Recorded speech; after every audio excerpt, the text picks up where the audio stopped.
Hello! This video is about how to prevent yourself from dating a narcissist, and I have 3 tips for you. The first one is get in the habit of not discussing what happened in your previous relationship, what went wrong, things that are lacking for you, because that is critical information for a narcissist. They really need to understand what your wounds are, what's missing in your life, so that they can become exactly what you need, so that you're drawn towards them, so that they feel safe. You don't really need to talk about the nitty-gritty of your experiences anyways. You can just let them know that you can talk about that later, and for now, let's just see how things go. And that really forces them to be themselves. And for a narcissist, that is a problem because their authentic self is buried beneath layers and layers and layers of survival techniques. And those behaviors stacked up has become their personality. And the best description I heard of personality comes from DrJoe Dispenza. He says that we have an experience, and that experience creates an emotion, and that emotion creates a thought, and then that thought creates a behavior, and then that behavior creates an experience for us, and that experience goes back to emotion. So that cycle around our thoughts, emotions, and behaviors become our personality. And that becomes for everyone their own individual personal reality. And the reality is for a narcissist is that they had a very tough start in the beginning, that their basic needs went unmet.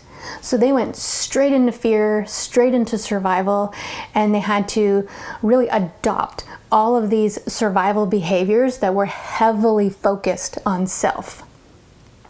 And people get mad at parents, but ultimately, wounded parents raise wounded children, and for many different reasons that happens. It's called intergenerational trauma, and it is everywhere. And if we are ever to move forward in a better way together for our future faces that are coming and the children that are already here that are counting on us, we have to move forward with compassionate understanding. And to, at the same time, really arm ourselves with the truth of what it is and the knowledge about it. And so I have 2 more for you. The second one is tell them no. A narcissist does not like a no because they have such a really strong safety zone.